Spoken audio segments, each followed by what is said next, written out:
Hi guys, it's Wahima, but just call me Wah. Melanated! Welcome to my recap of The Family Chantel Season 3, Episode 10. I don't know the title of it, but as you can see on the screen, I didn't take notes, so this video is about to be all over the place. I'm just going to take some moments to jot down some key points so that I don't forget it.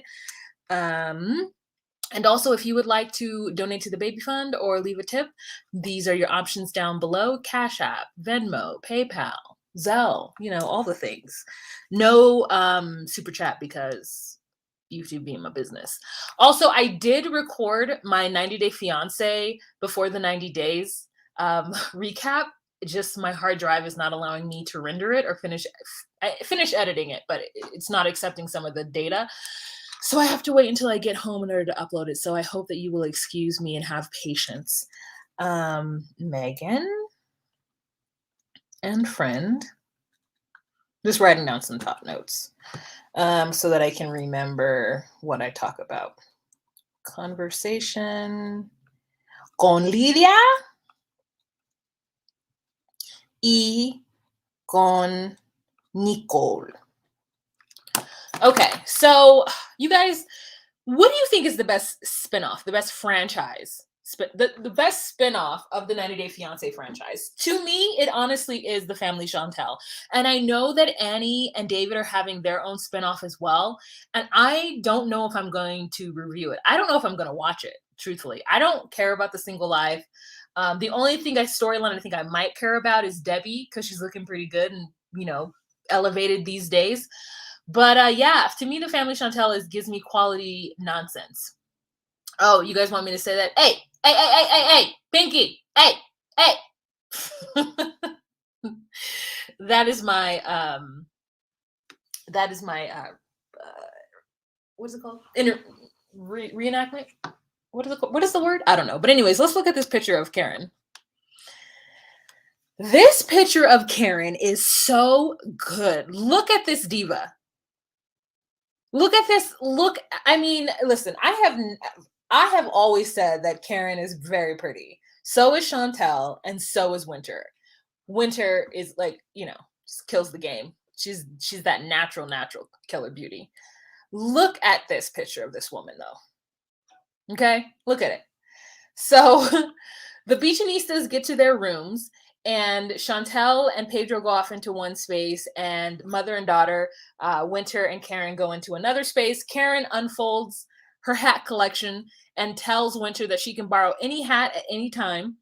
And then we get a segment or a scene where, Winter kind of explains how she held herself back from having fun on family vacations in the past because she wanted to be respectful to Ja. And her mother says, I know you did. I know you held back. And Winter says, I don't even know what I would do. Like, how do I talk to people?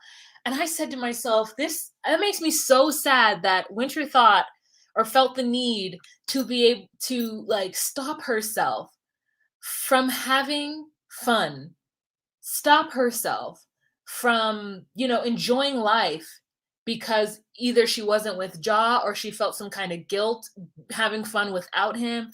And that broke my heart a little bit. So her mother is trying to assist her in, kind of opening up and giving her some pointers on what she should do. And I hope that they have a great time in the DR, honestly.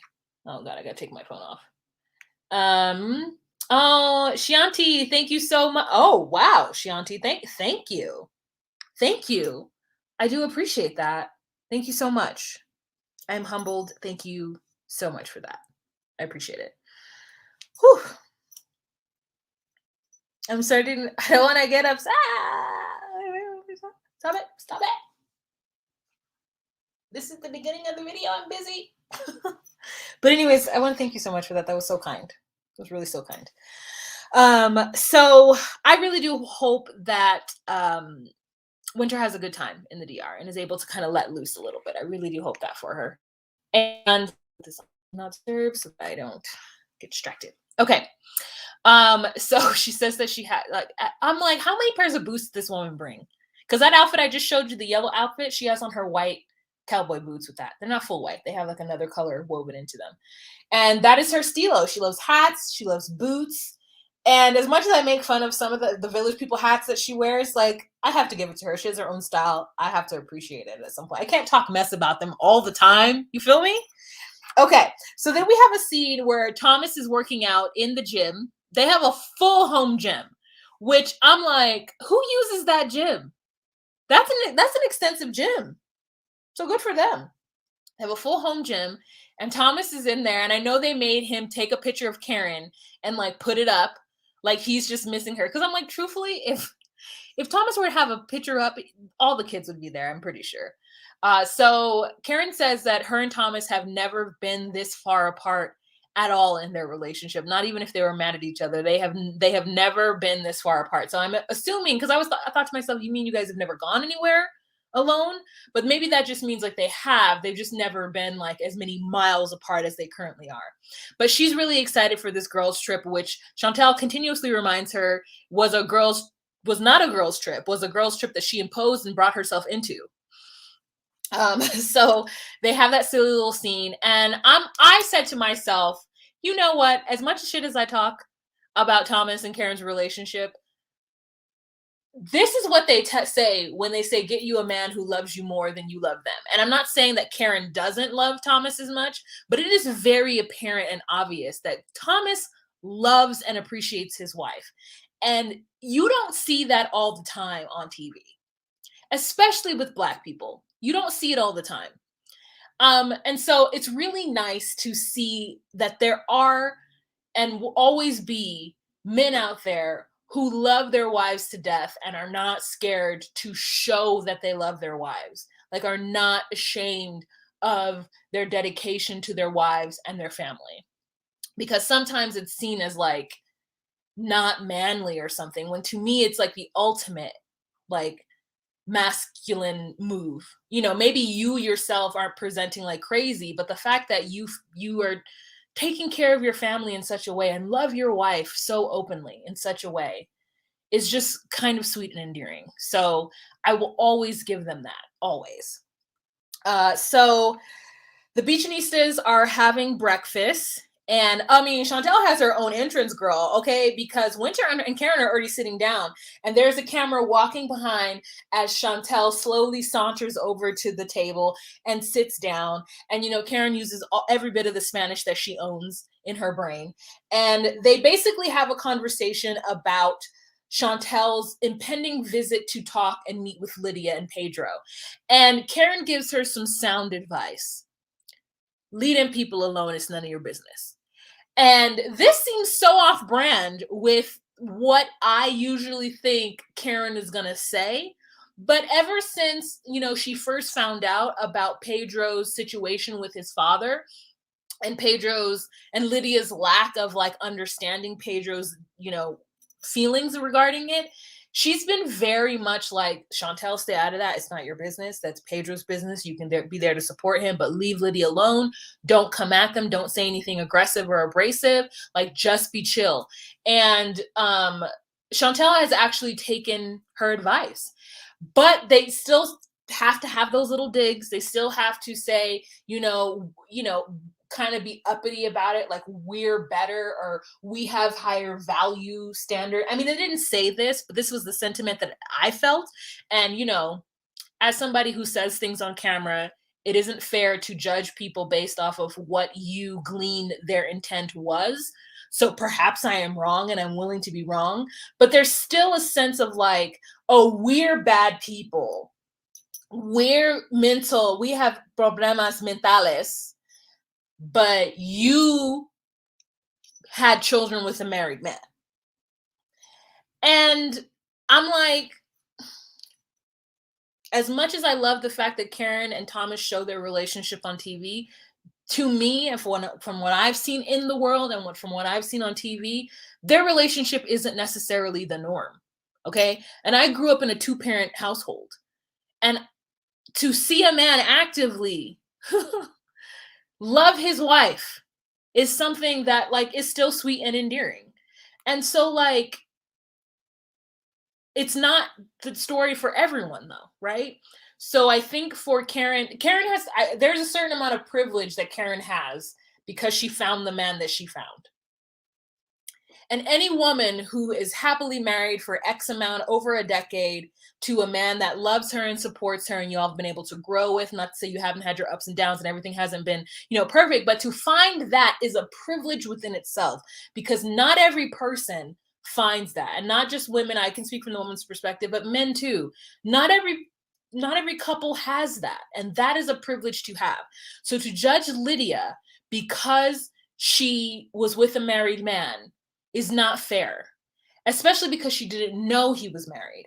And then when it came time to when she found out, yes, she didn't immediately cut it off because one, she had a kid with him, and two, if she was going to have children, she might as well have the same baby daddy. I see the validity in that. Like, I completely understand where Lydia is coming from. What I don't understand is Lydia's not having empathy towards Pedro and his feelings about it. Okay. And as far as this idea that Lydia and Nicole are users, I want for Chantel to stop saying your mother and your sister and just say your mother because Lydia is the adult in this situation. If Nicole has a what can you do for me attitude, that has nothing to do with Nicole. That's the way she was raised.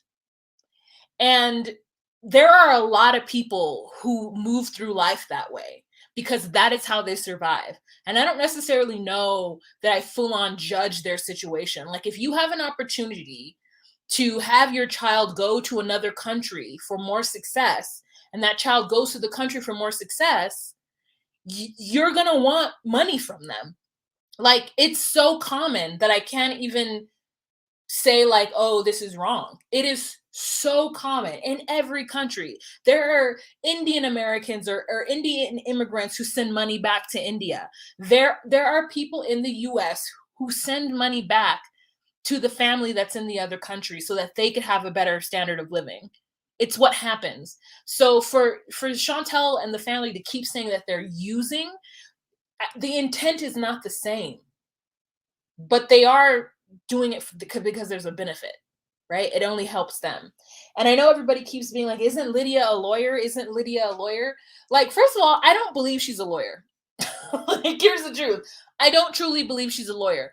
And if so, maybe she's the type, maybe in the, I don't know how it is in the US really, but I do know that there are types of lawyers who don't make money, who like, you can get into law and never really make that much. And maybe that's how it is in the Dominican Republic. Maybe she does some kind of simple like tax law or like travel law, something where people aren't paying an exorbitant amount of money in order for, you know, in order to retain your services. Like, it depends on the market. Like, lawyers charge what they charge depending on the market, depending on what kind of law they practice. So anyways, that's why I say that. So then we have a scene with Megan and her friend. So Megan goes off to meet her friend, who I know if Chris were to watch this, Chris would be able to tell me what is happening with the face, because there's either a Botox or a filler situation going on, perhaps with both of them. But there's a face situation that I'm interested in. I would like for someone to deep dive and tell me what's going on. Megan's friend, the one who reached over and touched River's hair, that hoe. So they're having a conversation in which Megan tells her friend, hey, you know what? It was weird talking to River's parents or sister and mother because the sister and mother did not know that I had a child. And so after they found that out, it was just like awkward. And that Chantel was staring at her like, and I'm like, no. I know exactly how Chantel was looking at you, and I wasn't there. This is how Chantel was looking at you.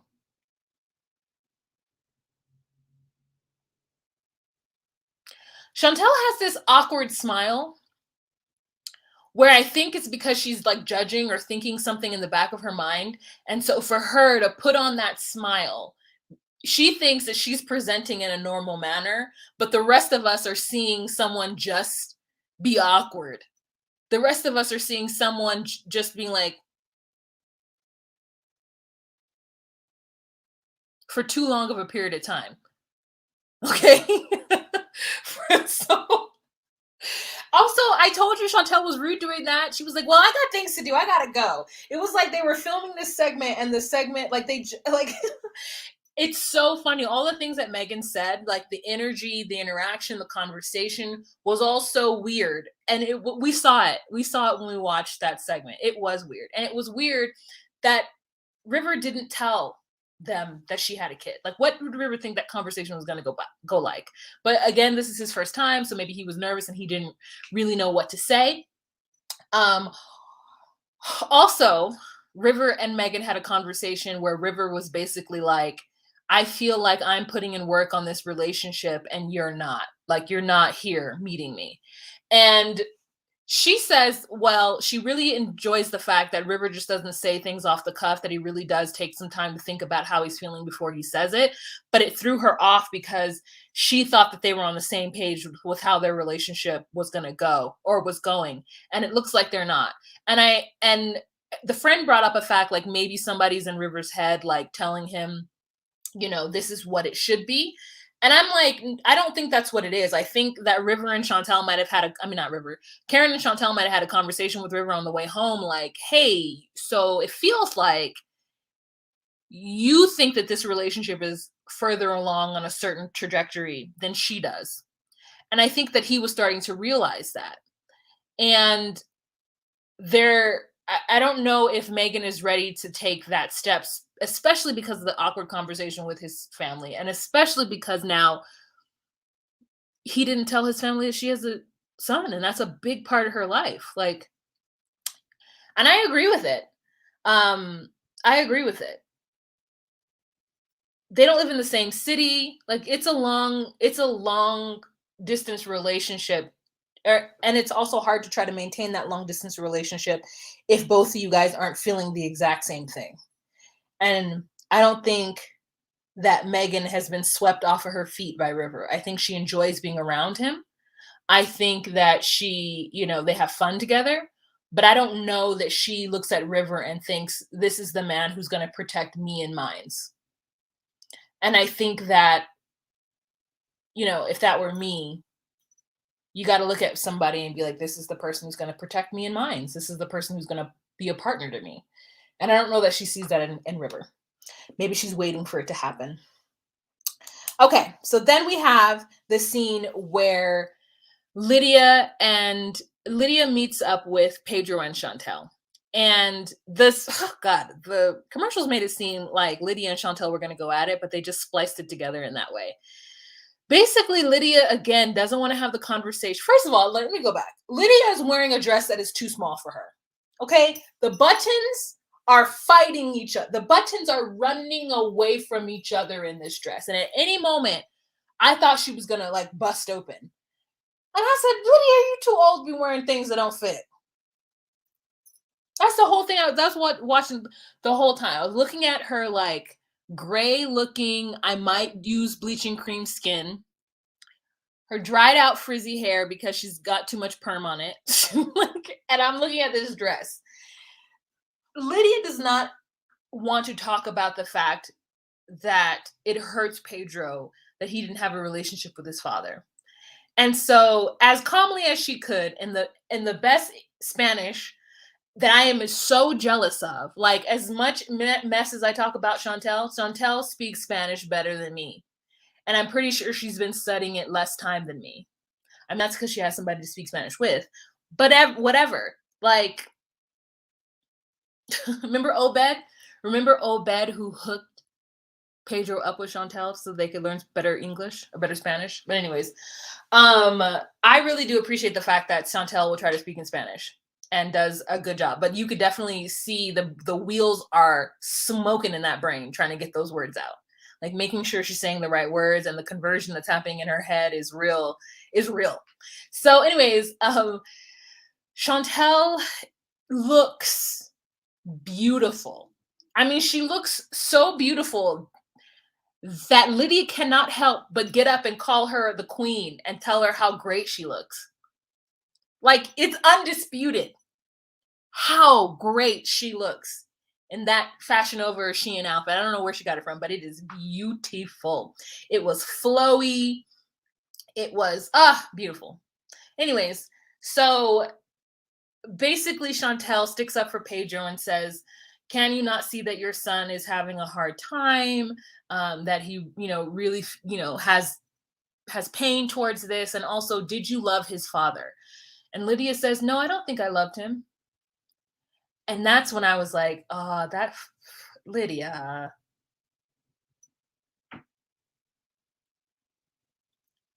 did you lie in that moment to like downplay like what the fact that this I mean, the story is so much better if we find out that Lydia didn't know he was married until his second until she was pregnant with Nicole, and that she was deeply in love with him and that's the reason why she couldn't let him go, or she was deeply in love with him but she found out he was married and he gave her some sort of lip service telling her that he was going to leave his wife, and she believed him because she was so in love, and then it turns out that he didn't, and when he left, like, she was so heartbroken. Like, that's the story I want to hear.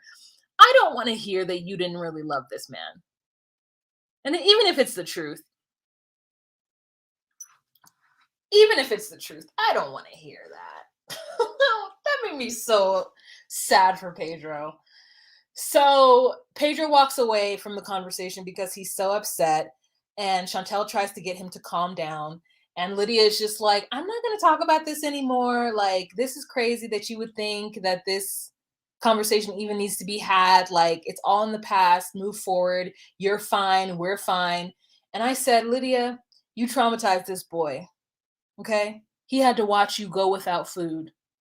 And this entire time he's been blaming his father, and comes to find out that you don't even care about the fact that you traumatized him. You don't even care that this kid grew up with so much guilt that he felt he needed to come to the United States or do whatever he needed to do to support his family. So when he first got here, he fought his in-laws and his wife just to defend you and Nicole.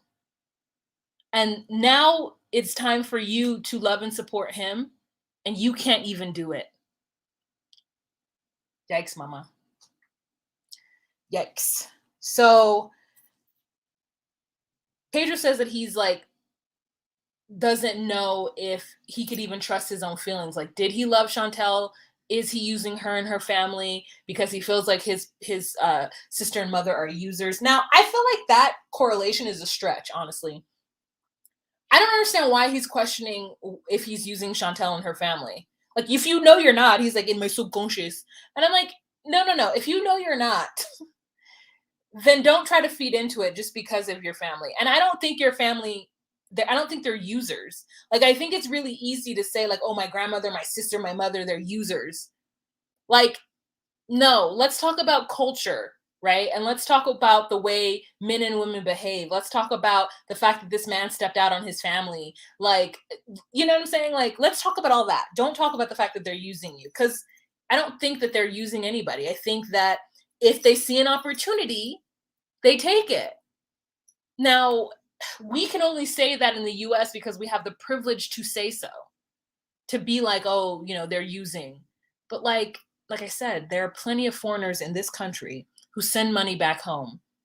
And the person who's come to this country and their family back home doesn't think that they're using. They see an opportunity, because I'm going to be honest with you, they don't understand how America works. They don't understand about credit. They don't understand how expensive it is to live here, how expensive it is to keep up with what's going on in the world with all of your technologies. Like, it's expensive. They don't get that. And they just think that you're out here just making oodles of money. But anyways, so I just really felt bad for him. I love the fact that Chantel was speaking to him in Spanish as much as she could. And he just at certain points could not talk about this topic. So the last scene we have is him going back to his mother's house to have one last conversation with Nicole. And Nicole, oh, I got another. Nicole and Wahima. Oh, I gotta talk about that. Nicole doesn't want to see her family, and she's still mad at Pedro for the Alejandro situation. I just don't get it. It feels like it's a lot of energy to be mad at her brother over Alejandro, but maybe it's because I really don't like him. I don't like him at all. And did you notice that moment where Chantel tried to like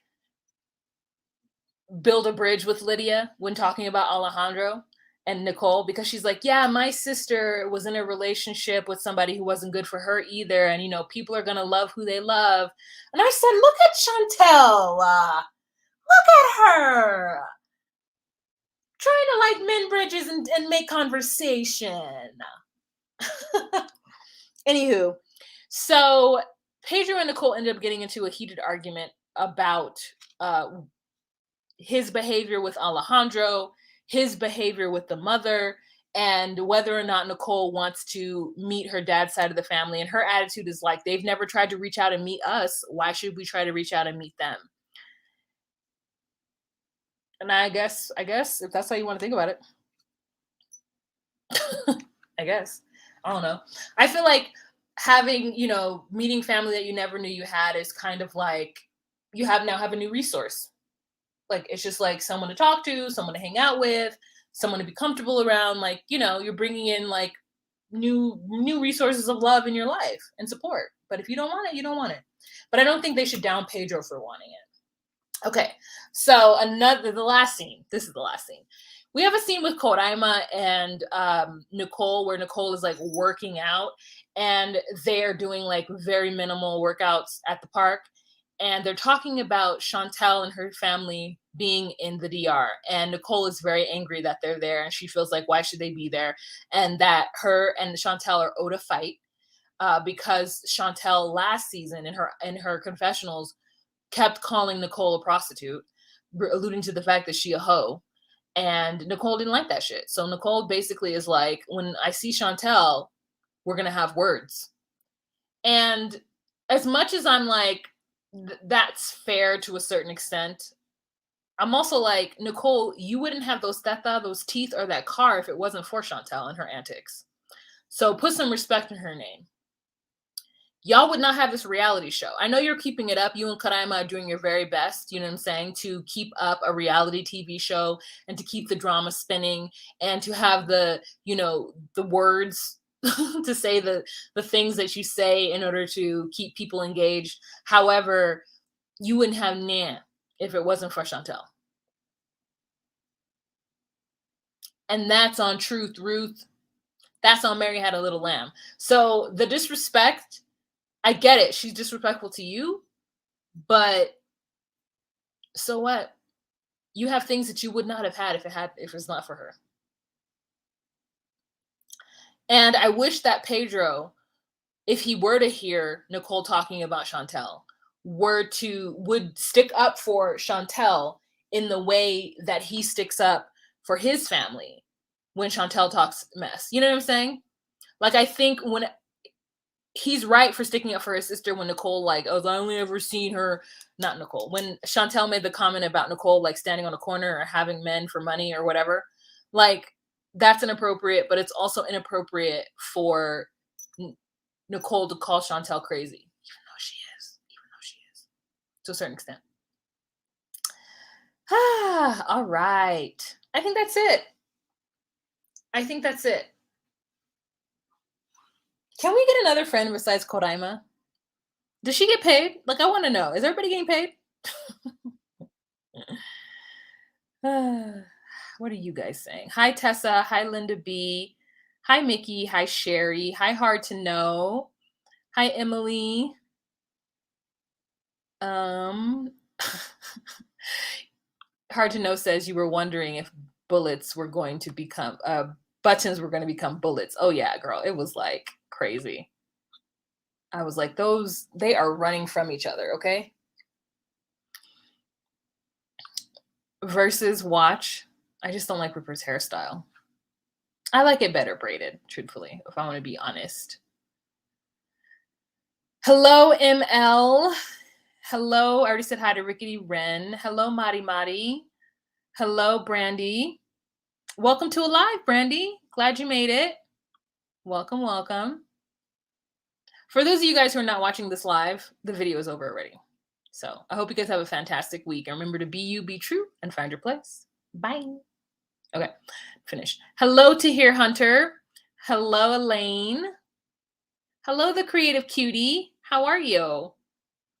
Annie and Aspasia are here as well.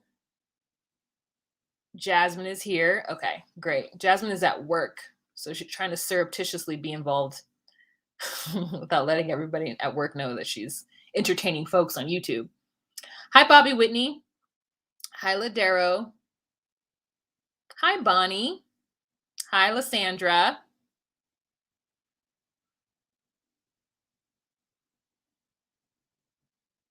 Yeah, you guys did miss it. These are quick videos. Sorry. Hi, Tony.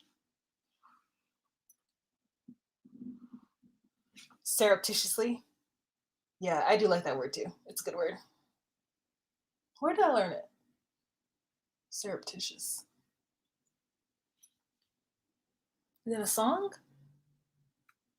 I don't know.